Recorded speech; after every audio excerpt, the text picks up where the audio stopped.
Selamat datang dan bertemu kembali pada perkuliahan metodologi penelitian untuk program S1. Hari ini kita sudah memasuki pertemuan ke-12 dan kita akan membahas atau mendiskusikan tentang topik terkait dengan penelitian atau lanjutan pertemuan sebelumnya, yaitu teknik analisa data dan uji hipotesa.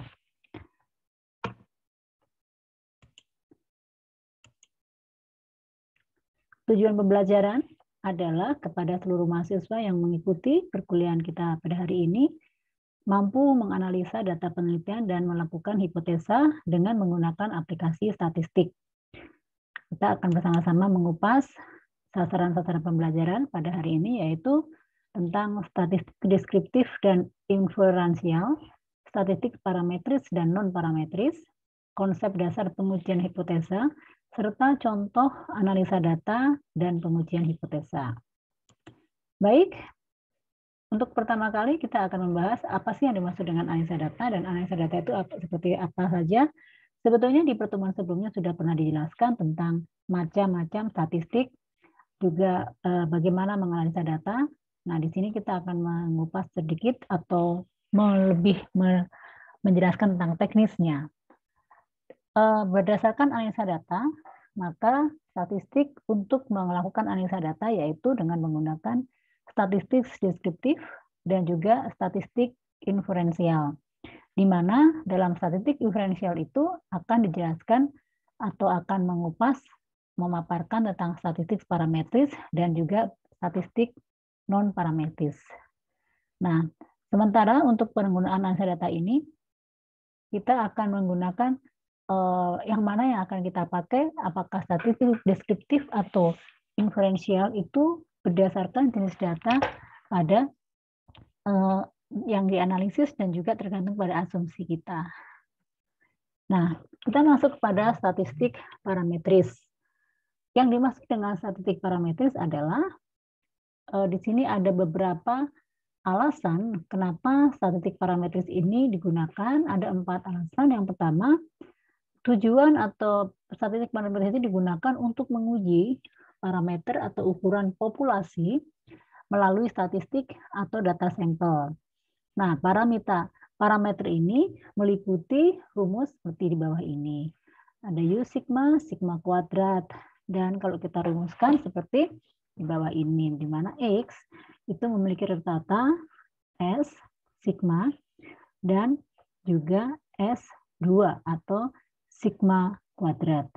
Nah, statistik parametris itu juga merupakan parameter populasi yang mana akan diuji melalui statistik berdasarkan data sampel yang disebut dengan uji hipotesis statistik. Nah, oleh karena itu, penelitian yang berhipotesis statistik adalah penelitian menggunakan sampel. Dengan kata lain, penelitian kuantitatif itu tentunya harus ada hipotesisnya, dan untuk menguji hipotesis itu tentunya peneliti ini harus dilakukan dengan menggunakan sampel atau responden. Dalam statistik hipotesis yang diuji adalah hipotesis nol atau yang disebut dengan HO, di mana HO ini merupakan hipotesis yang tidak dikehendaki adanya perbedaan antara parameter populasi dan statistik, atau berdasarkan data sampel atau data responden yang nantinya akan menjadi objek penelitian atau subjek penelitian. Nah, alasan ke-6 statistik parametris ini adalah perlu terpenuhi banyak asumsi, terutama data harus berdistribusi normal. Distribusi normal seperti apa? Itu nanti bisa lihat di contohnya atau pada saat kita menggunakan software SPSS.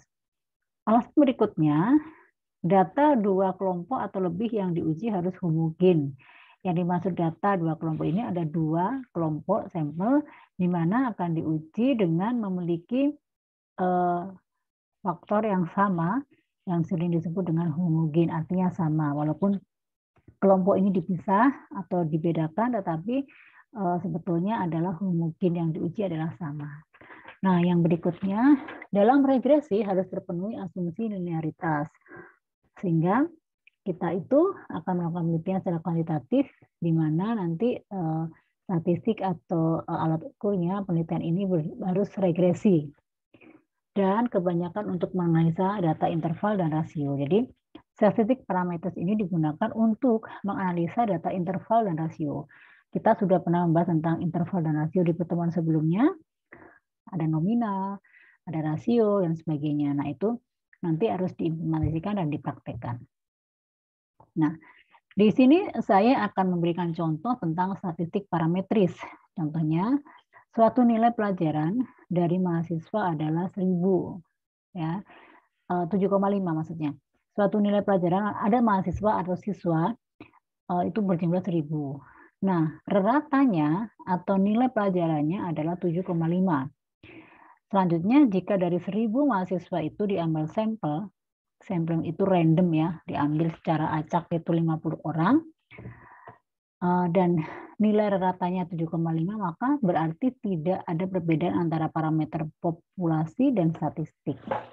Artinya populasi itu secara keseluruhan 1000 mahasiswa yang telah dihitung di rata-rata hasilnya adalah 7,5.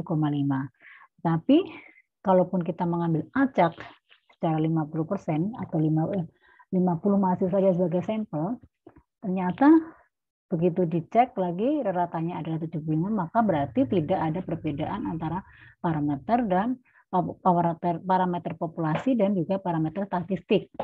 Jadi statistik itu adalah uji sampel yang diuji dengan asumsi dengan hasil yang sama. Itu adalah contoh statistik parametris. Nah, jadi kita akan lanjutkan dengan statistik non-parametris. Apa itu non-parametris? Bagaimana penggunaannya? Apa perbedaannya dengan statistik parametris? Statistik non-parametris itu tidak menguji parameter populasi. Tidak menguji populasi, artinya kalau ada 1000 orang tidak diuji semuanya, tetapi menguji distribusi pembagiannya. Nah, selanjutnya, statistik non-parametris tidak menuntut terpenuhi banyak asumsi. Jadi tidak akan berasumsi harus diterima, harus sama, atau ditolak, dan sebagainya. Itu tidak ada tuntutan untuk statistik non-parametris. Seringkali statistik parametris itu juga disebut sebagai distribusi bebas, yang kita lebih mengenal dengan distribusi bebas. Nah, kebanyakan untuk menganalisa apa? Nominal dan ordinal. Jadi perbedaannya, kalau parametris tadi itu menguji untuk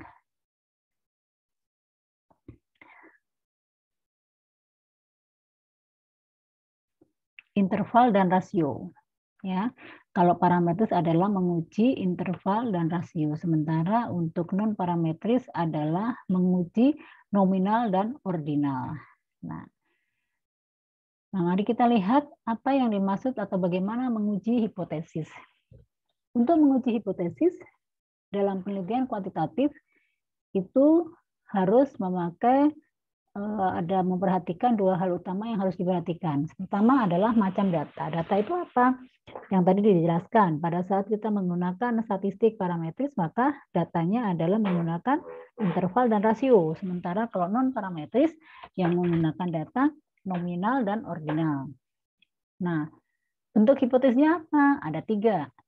Ada hipotesis deskriptif, ada hipotesis komparatif, 2 sampel atau lebih, ada hipotesis asosiatif. Nah, dari sini kita akan melihat apa sih hipotesis deskriptif, komparatif, dan asosiatif. Yang pertama, secara deskriptif, hipotesa itu adalah yang akan diuji dengan statistik parametris. Artinya, penelitian deskriptif itu akan diuji dengan menggunakan statistik parametris, merupakan dugaan terhadap nilai dalam suatu sampel dibandingkan dengan standar. Yang kedua, yang akan diuji dengan statistik non-parametris merupakan dugaan ada tidaknya perbedaan secara signifikan nilai antar kelompok dalam satu sampel. Nah, berikutnya hipotesis komparatif. Apa yang dimaksud dengan hipotesis komparatif? Merupakan dugaan ada tidaknya perbedaan secara signifikan nilai-nilai 2 kelompok atau lebih. Nah, sementara yang asosiatif itu akan mengukur atau menguji ada tidaknya hubungan secara signifikan antara dua variabel. Jadi ini kalau penelitian kualitatif itu kita kan nanti akan ada variabel bebas, ada variabel terikat, atau independent variabel atau dependent variabel, itu juga akan diuji, akan dilihat kebenarannya ada tidak perbedaannya atau tidak hubungan antara variabel satu dengan variabel lainnya, seperti itu. Dalam uji hipotesis juga akan melihat penelitian itu terkait erat dengan rumusan masalah. Jadi harus memperhatikan hipotesis penelitian yang akan diuji dalam penelitian berkait erat dengan rumusan masalah. Setiap penelitian tidak harus berhipotesis. Kalau kuantitatif biasanya umumnya ada, tetapi ada juga yang tidak. Tapi kalau yang tidak berhipotesis itu biasanya ke kualitatif gitu. Penelitian eksperimen harus berhipotesis. Jadi kalau percobaan atau eksperimen di lapangan itu harus diukur atau diuji atau ada asumsi, ada dugaan, yaitu harus ada hipotesisnya. Kita akan lihat konsep dasar menguji hipotesis. Arti hipotesis sendiri secara statistik adalah pernyataan tentang keadaan populasi parameter yang akan diuji kebenarannya berdasarkan data yang diperoleh dari sampel penelitian. Atau hipotesis itu atau konsep dasar itu disebut juga sebagai sebuah taksiran, perakiraan keadaan populasi melalui data sampel. Jadi dianggap sebuah asumsi atau perkiraan atau taksiran melalui populasi, keadaan populasi, tetapi dengan menguji sampel. Yang diuji dalam statistik adalah HO, hipotesis nol. Apa itu HO? HO itu adalah pernyataan tidak adanya perbedaan antara parameter dengan statistik atau sampel. Jadi hasilnya itu sama. Lawan HO adalah HA, hipotesis alternatif, disebutnya seperti itu, di mana ada HA itu akan terjadi perbedaan antara parameter dan statistik. Kalau misalnya HO berarti tidak ada perbedaan. Mau diuji sampai apa, menggunakan apapun, pasti hasilnya akan sama. Gitu. Selain itu, yang seringkali terjadi pada pengujian hipotesis itu adalah adanya taraf kesalahan, ada dua, yaitu a point estimate atau melihat dari kesalahan di titik taksiran. Taksiran parameter populasi itu berdasarkan satu nilai dalam rata sampel. Rata-rata dari hasil sampel itu dianggap sebuah taksiran atau itu menjadi titik taksiran. Nah, yang kedua, titik kesalahannya seringkali terjadi pada interval estimate, taksiran interval, di mana taksiran parameter populasi berdasarkan nilai interval rata data sampel. Nah, ini artinya yang kesalahan-kesalahan ini yang seringkali muncul dalam melakukan uji hipotesisnya gitu. Nah, dua kesalahan dalam menguji hipotesis itu adalah adanya dua tipe 1 dan tipe 2, di mana kalau tipe 1 itu kecenderungannya kesalahannya itu bila menolak HO yang benar. Seharusnya diterima tetapi hasilnya tidak sesuai, maka muncullah tipe 1 di mana tingkat kesalahannya dinyatakan dengan alfa dan banyak digunakan tipe B. Berapa persen kesalahan untuk menolak HO yang benar? Nah, kesalahan yang kedua adalah tipe A, di mana kesalahan itu bila menerima hipotesis yang salah, seharusnya ditolak tapi diterima. Nah, ini memang sedikit subjektif ya. Kalau melihat kesalahannya ini, penelitinya lebih subjektif gitu. Nah, sehingga tingkat kesalahannya dinyatakan dengan beta. Nah, selain itu, kita harus lihat bahwa dalam konsep dasar menguji hipotesis itu, kita harus memperhatikan nilai statistik berdasarkan data sampel yang diperoleh dari hasil pengumpulan data. Nilai parameter populasi atau masih berada pada nilai interval parameter populasi, maka hipotesis yang dirumuskan adalah 100% diterima. Nah, jadi tidak terdapat kesalahan, artinya mau diuji bagaimanapun setelah adanya persepsi atau nilai statistiknya itu menyatakan bahwa ternyata hasilnya memang benar sesuai. Nah, itu berarti diterima 100%. Nah, tetapi bila nilai statistiknya di luar nilai parameter populasi, biasanya akan terdapat kesalahan yang disebut dengan level OG signifikan, tingkat kesignifikansi, maksudnya seperti itu.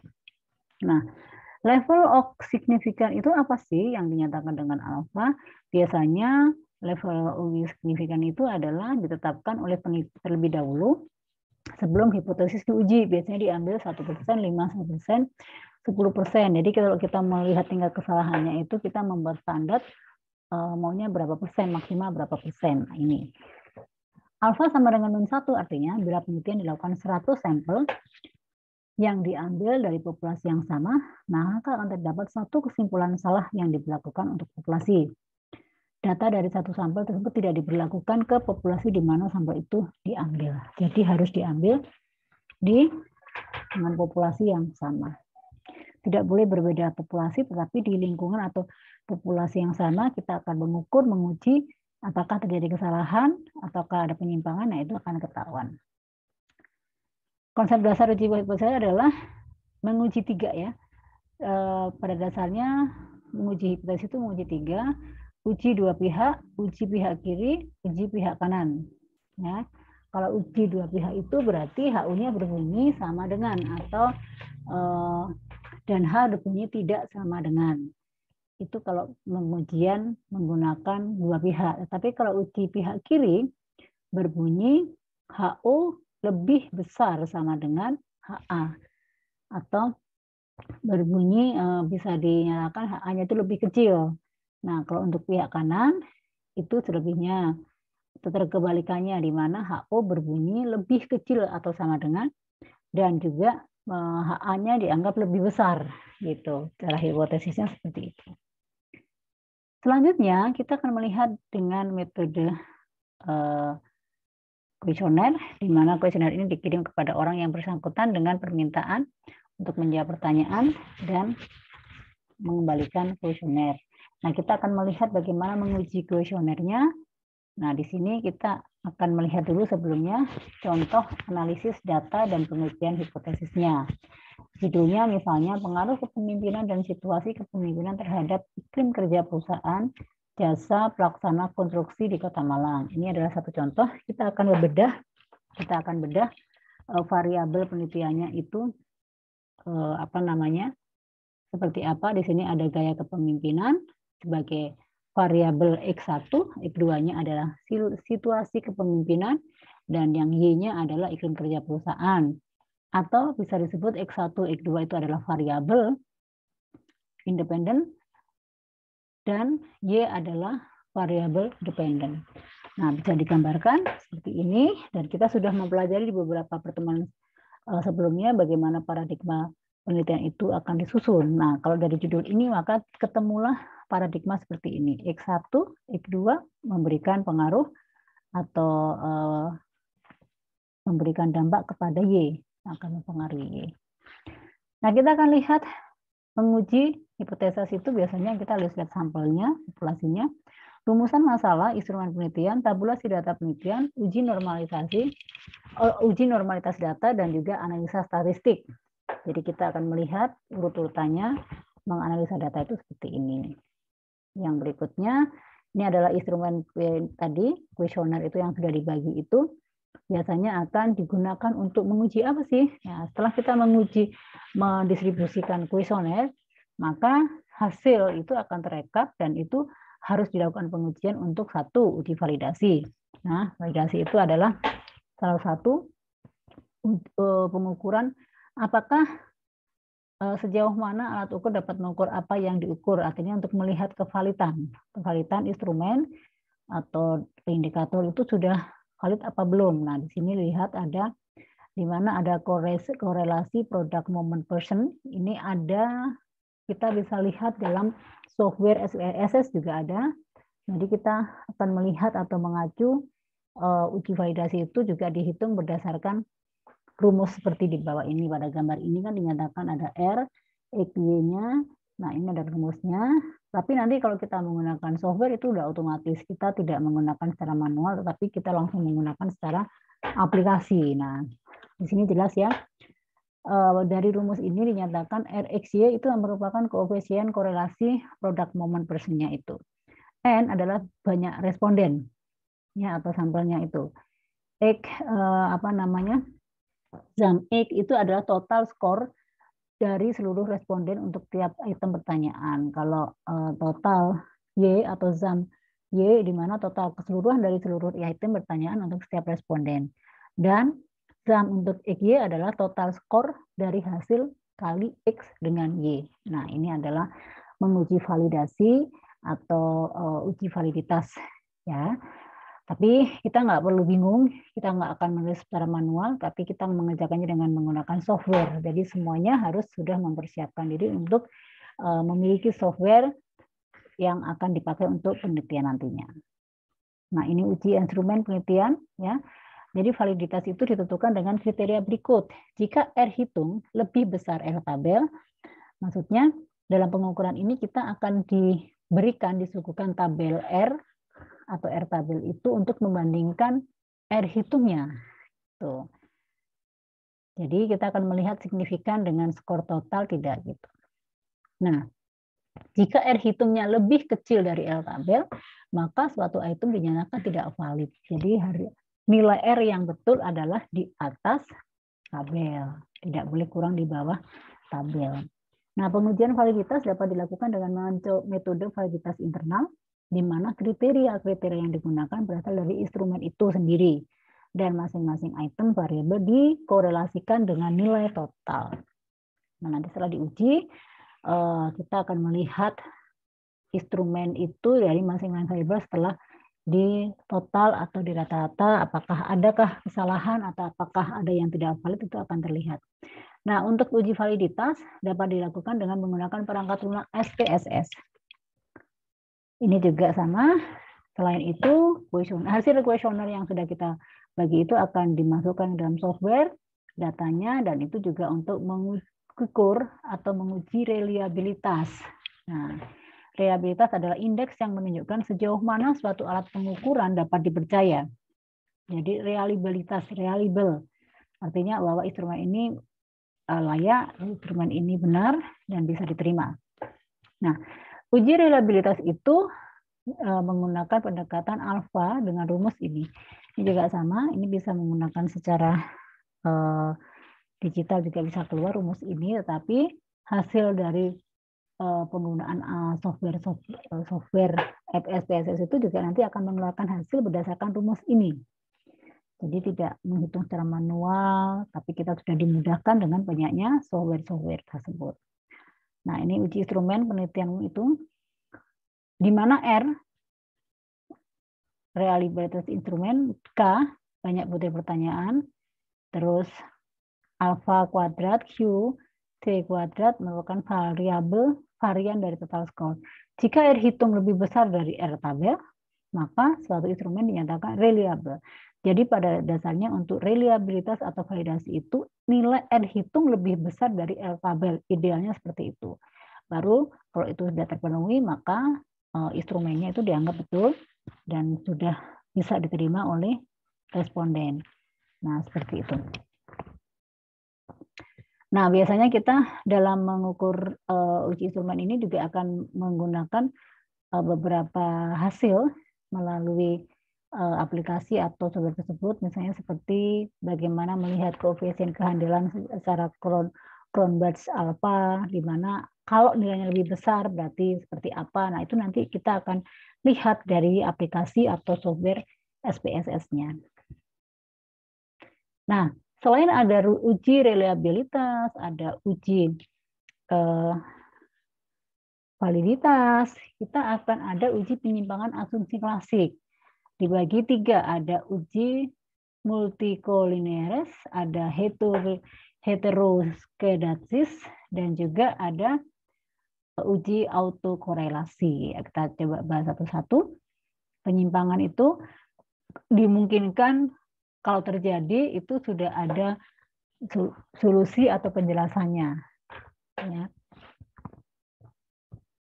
Pada uji multikolinearitas itu di mana ini adalah untuk melihat adanya multikolinearitas. Ada korelasi yang tinggi antar variabel bebas dalam model regresi. Persyaratan dalam model regresi adalah tidak adanya multikolinearitasnya. Nah, ini kita bisa lihat dan ini semuanya bisa kita lakukan dengan memasukkan data isian dari instrumen atau kuesioner atau responden itu kita masukkan dengan sesuai rumus itu pasti akan ketahuan hasilnya. Jadi secara dasar R hitung itu harus lebih besar dari R tabel. Nah, selain itu ada uji heteroskedastis ya. Itu adalah untuk mengetahui ada tidaknya ketidaksamaan varian. Ada tidaknya kalau yang multikolinear itu adalah melihat adanya korelasi yang tinggi atau tidak ya. Kalau misalnya yang heteroskedastis itu adalah untuk mengukur adanya ketidaksamaan varian dan residu. Nah, ini juga dimudahkan, kita nggak bisa menghitung secara manual ya, itu butuh waktu lama, tapi kita akan dimudahkan dengan software SPSS minimal. Jadi harus dipersiapkan diri betul-betul supaya kita nanti bisa belajar gitu. Nah, yang terakhir adalah uji autokorelasi, di mana digunakan untuk mengetahui ada tidaknya autokorelasi atau korelasi yang terjadi antar residual pada satu pengamatan, apakah terjadi di situ. Nah, itu akan diuji melalui uji atau autokorelasinya. Nah, di sini ada analisa data. Dalam analisa data, teknik analisis data yang digunakan dalam penelitian ini dikelompokkan menjadi dua. Tadi dijelaskan di awal, ada data berdasarkan teknik analisis statistik deskriptif dan juga teknik analisis inferensial. Yang pertama kita coba analisis statistik deskriptif, di mana analisis ini digunakan adalah untuk bertujuan mendeskripsikan sesuatu. Dari kalimatnya kan statistik deskriptif, berarti penggunaan analisa ini bertuju untuk mendeskripsikan sesuatu, misalnya latar belakang, perusahaan, responden, dan sebagainya.